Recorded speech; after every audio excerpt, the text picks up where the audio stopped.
I pulled up to the Vineyard estate just as the late California sun dipped behind the rolling Napa hills, painting the manicured hedges in gold and shadow. My hands clenched the steering wheel tighter than I realized.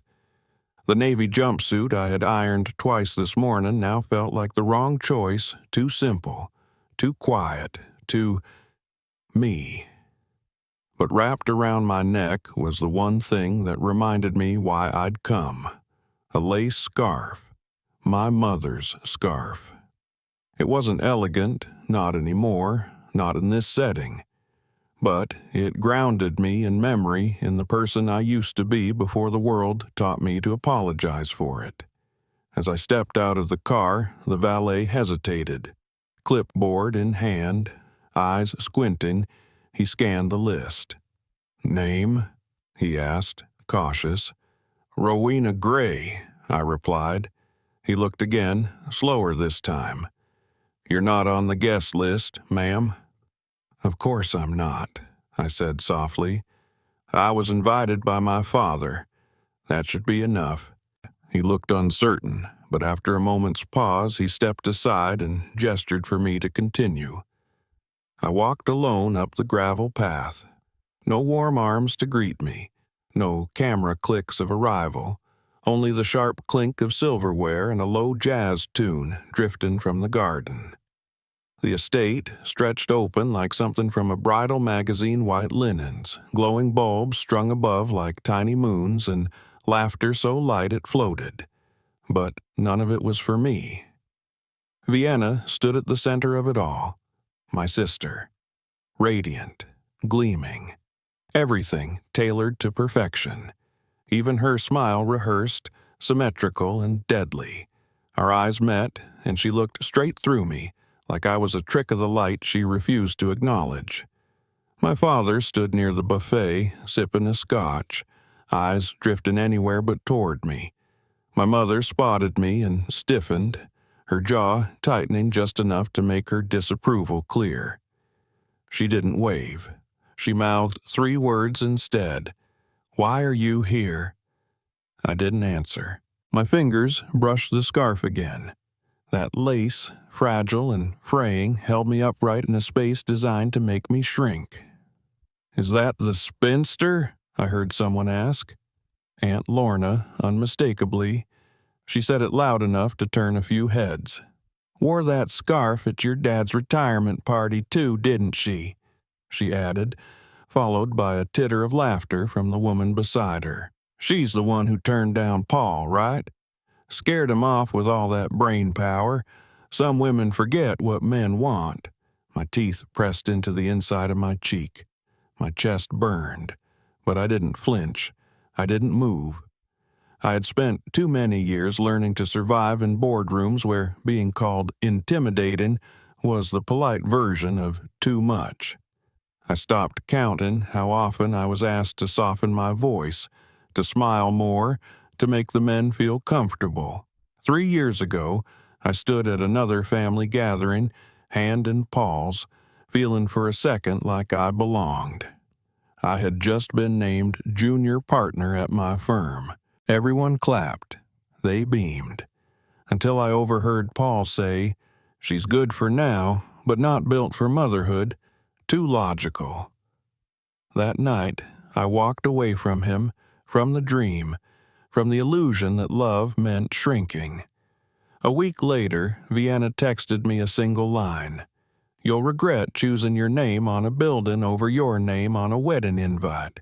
She never brought it up again, but she never forgot it either.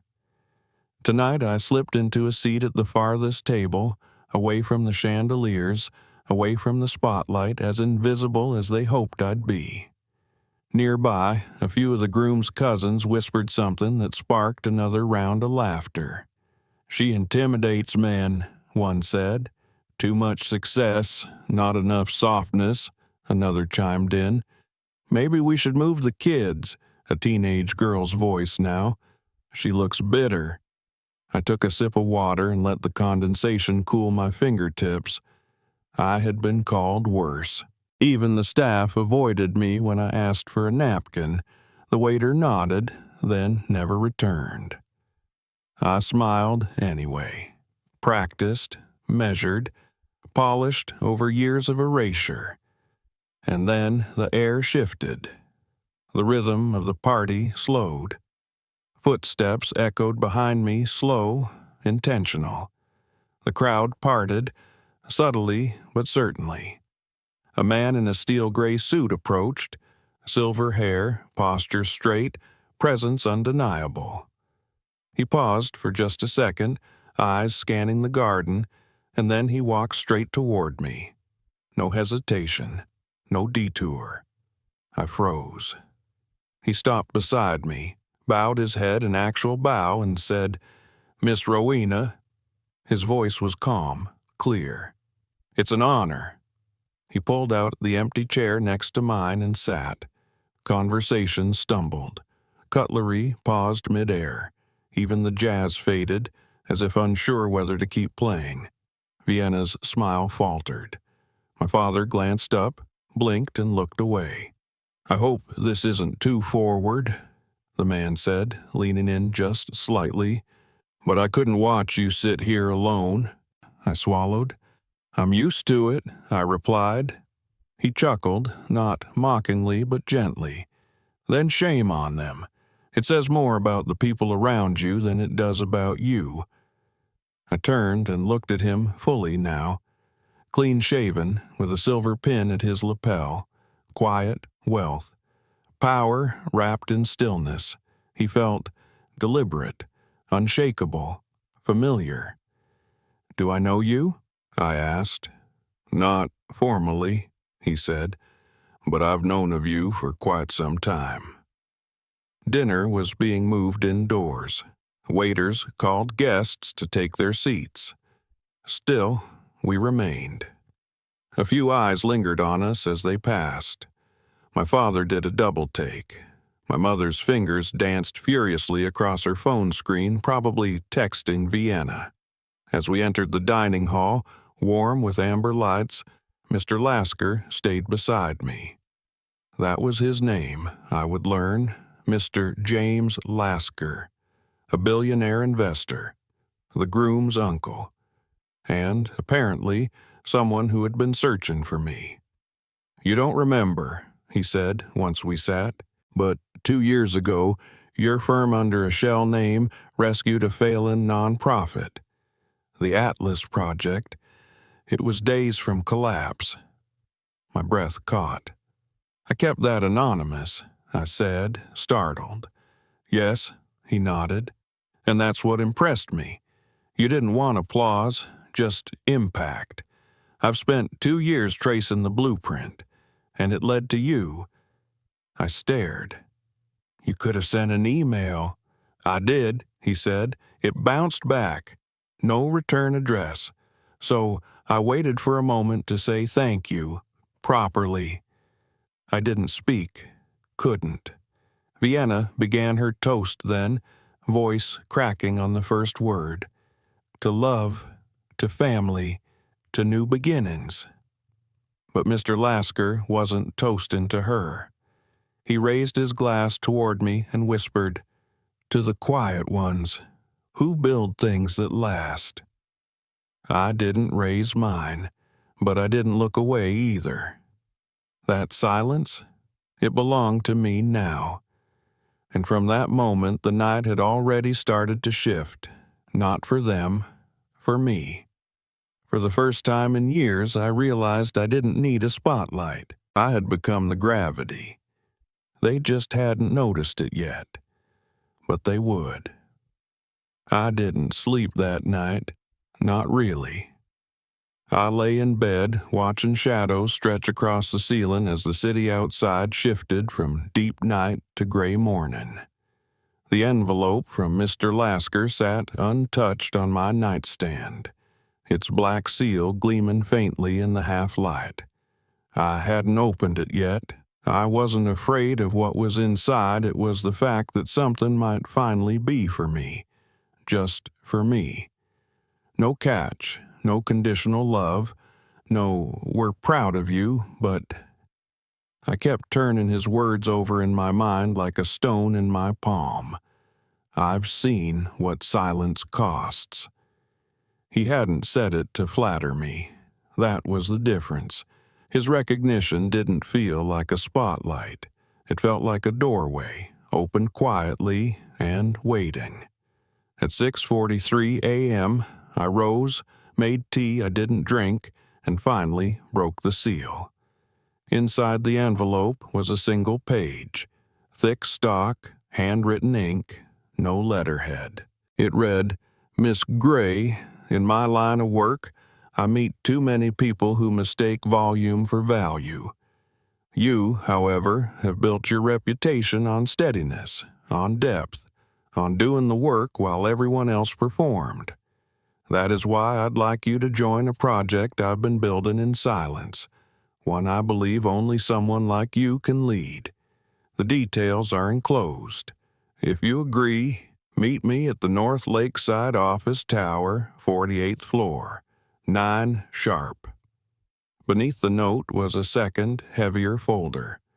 A full legal offer. Executive Director. Full discretion. Global scale. Immediate authority. I didn't cry, not even a little, but my hands shook as I closed the folder and sat back in the quiet. When I barely left the apartment, it had started raining. Not the dramatic kind. Just a steady, honest drizzle that made the sidewalks glisten like new. It felt appropriate. Rain doesn't flatter. Rain reveals. The lobby of the North Lakeside Tower was nearly empty when I arrived. A young woman with a sleek braid stood behind the concierge desk, her smile poised and professional. "Miss Gray," she said before I could introduce myself, "please take the private elevator. Mr. Lasker is expecting you." The elevator opened as I approached, sleek and soundless. Inside, soft music played jazz, understated and confident. The kind of music that didn't beg for attention, only rewarded it. When the doors slid open on the 48th floor, I stepped into a space filled with dark wood, floor-to-ceiling windows, and silence so thick it felt designed. James Lasker stood by the window, looking out over the lake. He didn't turn immediately, just spoke, his voice low and steady. "Most people prefer sunlight for moments like this," he said, "but I've always found rain more honest." Then he turned and smiled, not the kind of smile that asked for anything, just the kind that said, "I've been waiting for you to believe what I already know." We sat near the windows, tea already poured, steam curling lazily above the porcelain. No assistants, no PowerPoint decks, just two people and the weight of possibility. He placed a folder on the table between us. "Your record speaks for itself," he said, "but it's not your resume that interests me. It's your restraint. Your ability to build without demanding attention. That's rare, and it's exactly what I need." I opened the folder again, skimmed the fine print, then paused. "This is significant." He nodded. "It's real. You'll have operational authority, full trust, and the freedom to shape something lasting. But more importantly, you'll finally be in a room that doesn't ask you to make yourself smaller just to stay in it." I blinked slowly, letting the words settle. He didn't oversell. He didn't sweeten the offer with ego. He just saw me, clearly, without decoration. He leaned forward slightly. "You don't have to answer now, but I do want you to come to the gala this Saturday. Meet the others. See who you're joining. And yes, I know it's the same night as your sister's wedding." I raised an eyebrow. "You do your homework." He smiled faintly. "I do. But you need to decide, do you want to show up for them or finally show up for yourself?" I didn't answer. Not then. But when I left that meeting, walking out into a rain-washed city, that felt somehow newly built, I carried the folder against my chest like something sacred. Not a trophy, a blueprint, a beginning. That evening, I got an email from an unknown address. No body text, just an attachment, an invitation. The Lasker Initiative Global Gala, black tie, RSVP not required attendance already confirmed. I stared at it for 10 full minutes, then quietly closed my laptop. That night, I didn't reach for the scarf. I didn't even look at it. Instead, I pulled an old garment bag from the back of the closet. The dress inside was charcoal, wrap style, clean lines, nothing flashy. It had been waiting like I had. Saturday came fast. The vineyard buzzed with activity as I parked at the edge of the estate. I wasn't on the guest list again. I wasn't even sure why I came. Maybe part of me still needed to offer closure, not for them, but for me. I brought a gift, a small velvet box. Inside, a silver locket engraved with the date Vienna passed her nursing boards. I had bought it before the wedding invitations went out, before I found out I was excluded from everything, before I remembered why. I placed it on the table marked gifts with no card, no note, just presence, just quiet. I didn't expect applause. I just didn't want to vanish without showing myself one last time. But as I turned to leave, the moment cracked open. The officiant, mid-sentence, was interrupted by a voice. "Before this ceremony begins, I'd like to acknowledge someone else here today. Someone who understands what building something real truly looks like." The crowd turned. So did I. It was Lasker, standing, unflinching, dressed like a man who understood silence as well as he did capital. And he was walking straight toward me, slowly, with purpose. The string quartet froze. Vienna's face paled. My mother's champagne glass trembled. Mr. Lasker stopped in front of me and bowed again, deeper this time, more deliberate. "This," he said clearly, "is Miss Rowena Gray, builder, visionary, woman of grit." No applause, not yet, just breathless silence. Then a glass fell somewhere, a ripple of sound, and then clapping, soft, scattered, but rising, like recognition learning how to walk. I didn't stay. I didn't need to. The message had been sent, not by me but for me. That was the difference. I walked back toward the lot, shoes silent on the stone. Elise, his assistant, was waiting beside a sleek car. "He's requested your presence back in the city," she said, offering me another envelope. Inside, documents. Signed, authority transferred, board seat confirmed. I held them the whole ride home like a lifeline. Or maybe like proof. Not for them, for me. That night, after midnight, Vienna called. I didn't answer at first, but when I did, she didn't yell. She just whispered, "Why did he choose you?" And for the first time in our lives, I told her the truth. Because I didn't wait for permission to matter. She didn't reply. She hung up. The silence left behind didn't sting. It felt clean. And in that silence, I understood something I hadn't known until that moment. This wasn't revenge. This was reclamation. Brunch wasn't supposed to feel like a battlefield. But when I stepped out onto the rooftop of the Four Seasons, with the wind tugging gently at the hem of my charcoal wrap dress, it didn't feel like a casual morning affair. It felt like a reckoning. Every eye turned, and the air, once filled with soft clinks of cutlery and the polite hum of conversation, stilled into a thick silence. There was only one seat left at the long linen-draped table, centered beneath a canopy of glass panels that filtered the sunlight into soft, forgiving hues. It was my seat. A silver nameplate confirmed it. Ms. Rowena Gray, Executive Director. Mr. Lasker stood behind it, calm and poised as ever, hands resting lightly on the back of the chair like a man who knew exactly what he was doing. "Rowena," he said, his voice steady and clear, "we've been waiting." I walked forward without hesitation. The years of shrinking myself at family functions had trained me well. Chin up, spine tall, smile that never cracked. But this time it wasn't armor. It was arrival. I took the seat.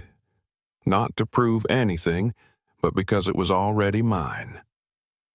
Vienna's champagne flute didn't shatter, but the grip she had on it tightened visibly. My mother glanced at me as if she were reading a bad headline. My father stared straight down as if studying the stitching on the table runner was a matter of national importance. Mr. Lasker raised his glass. "Thank you all for coming," he began. "Today is, of course, a farewell toast to the newlyweds." He offered Vienna and her husband a diplomatic nod. They smiled stiffly. "But unofficially," he continued, turning his gaze back to me, "today is also about honoring someone who has led with quiet brilliance, someone who has built not just companies, but legacies. It is my honor to officially introduce Rowena Gray as the new Executive Director of the Lasker Global Sustainability Initiative." A ripple of polite applause followed, half-hearted from some, sincere from others, none from my family. As the toasts continued and waitstaff brought out plated French omelets and tiny porcelain cups of CRMA Burrell, I sat still, the folder from last night still sealed in my purse. Not because I didn't believe it was real, but because I wanted the timing of what came next to belong to me. Not a reaction, a statement. After the final course was served and coffee refills made their rounds, I finally reached into my bag and set the envelope on the table. Just the sound of it sliding across linen was enough to draw eyes. I peeled it open. Stacked it neatly inside were the signed contracts. My full appointment, notarized and executed. With one breath, I slid the top page across the table to Mr. Lasker. He read it briefly, then looked up at me with the faintest flicker of a smile. "The ink's dry," I said simply. Vienna's husband leaned in, scanned the paper, and visibly blanched. "Wait, she's the one? You're her?" he asked, barely able to form the sentence. I gave a nod. "Effective immediately, I'm stepping in as chair for the Atlas Green Board. The initiative's integration is already underway." Across from me, my mother's face crumpled just slightly. Not grief, not pride, confusion. As if she were looking at a puzzle that no longer fit the image she had framed for decades. My father gave a dry, nervous laugh. "Well, this is unexpected." Mr. Lasker didn't turn to him. "It's very serious," he said evenly, "and very well deserved." Vienna set her fork down with a sharp clink. "You always wanted this, didn't you?" she hissed, voice low but cutting. "To ruin me, to take this from me, to humiliate me in front of everyone." I met her eyes, not with rage, not even coldness, just clarity. "I didn't ruin you, Vienna. I just stopped letting you erase me."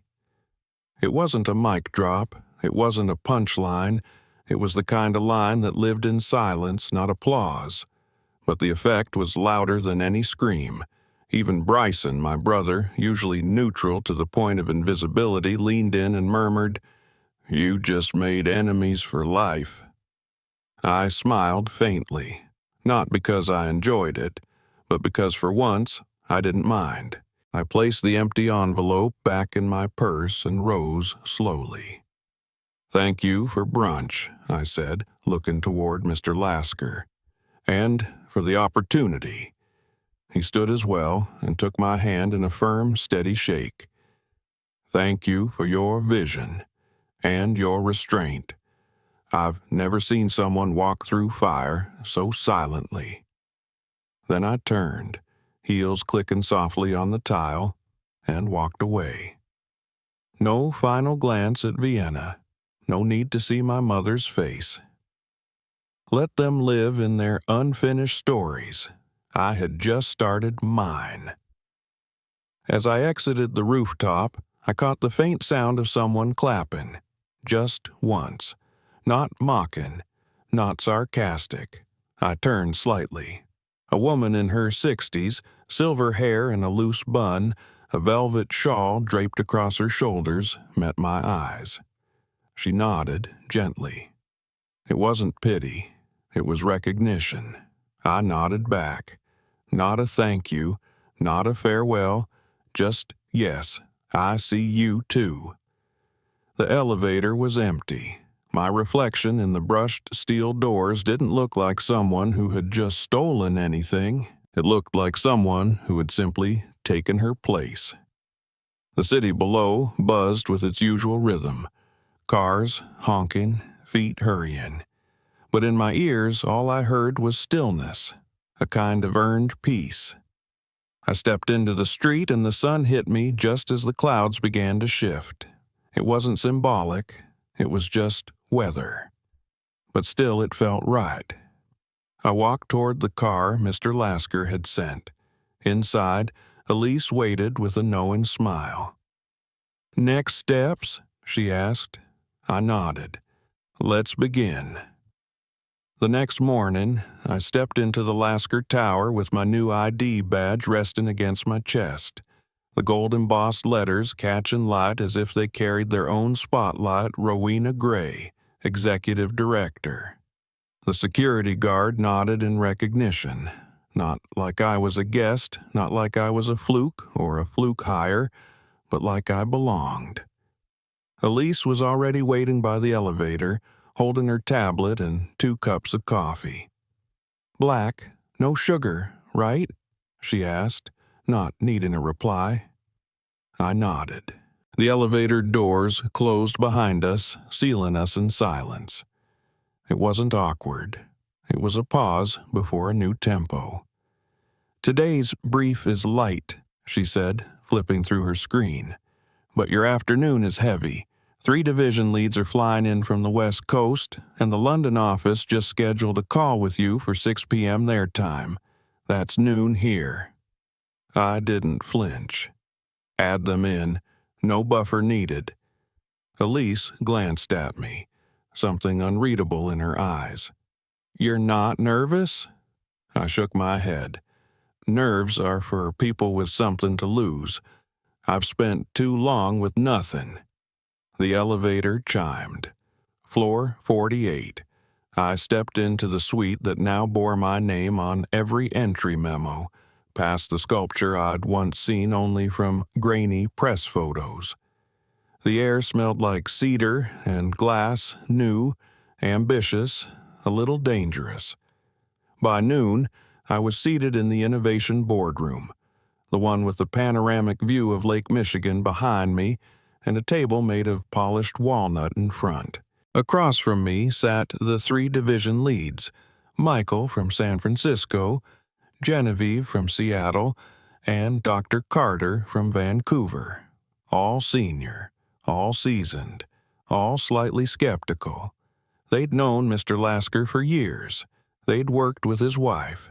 But I was an unknown variable, a silent operator with no press coverage and no legacy name, just results. I didn't smile when I greeted them. I didn't soften my voice. I opened with data. The Midwest proposal I submitted in 2021 was dismissed as premature. That model is now being piloted across 12 counties and already outperforming projected metrics by 14%.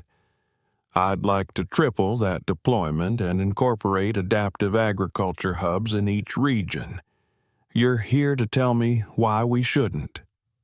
For a moment, silence.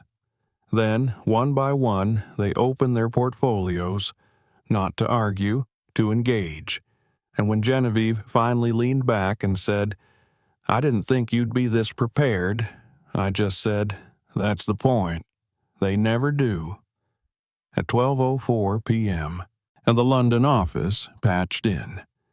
The screen flickered to life and 5 familiar faces greeted me, including Dr. Priya Malik, who once described me in a conference call as the elusive ghostwriter behind sustainability's most promising plans. She blinked when she saw me seated at the head of the table. "So it was you," she said, "all this time." I nodded. I didn't need a nameplate to build it.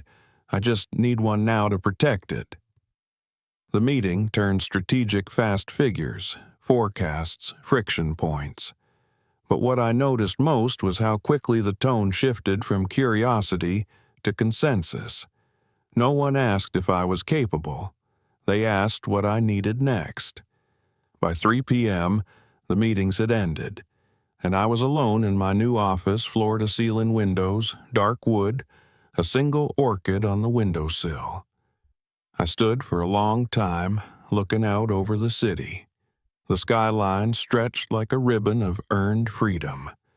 My fingers drifted across the edge of the desk, tracing the grain of the oak. Then the intercom buzzed.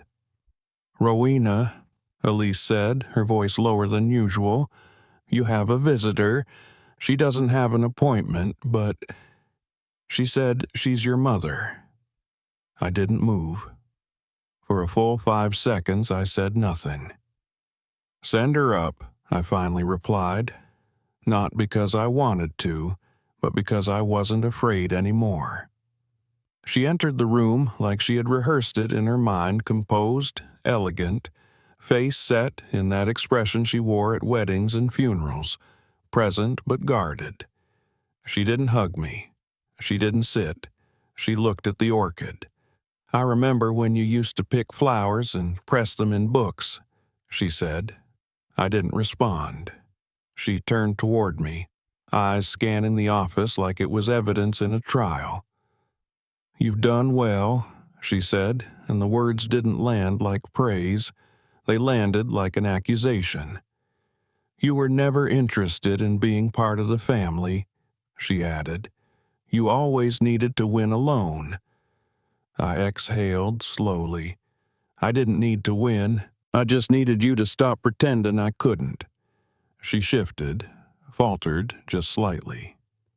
"Vienna's hurting," she said. "She thinks you ambushed her." I almost laughed. "I showed up to brunch. I accepted an offer I earned. That's not sabotage, that's arrival." My mother's gaze finally settled on me, softening in some hidden pocket of her face. "He bowed to you. In front of everyone." "Yes," I said, "because he saw me." A long silence stretched between us. "You don't hate her, do you?" she asked. "Vienna?" I shook my head. "No, I just stopped about apologizing for not being her." The air changed. She took one step back toward the door. "Your father doesn't understand all this. He thinks you're trying to make a statement." I looked her in the eye. "I'm not trying to make anything. I already did." After she left, the room felt larger, not colder, just emptier, like the air had been cleared. That evening, Elise handed me a note Mr. Lasker had left during a brief visit while I was in meetings. It was on thick paper, folded once. It read, "Power isn't a crown, Rowena. It's a light. Some people burn with it. Some hide behind it. You, however you build with it. Let them watch." I folded it slowly and placed it inside the drawer of my desk, beside my grandmother's scarf, the same one they had mocked. I didn't need it for memory anymore. just for proof.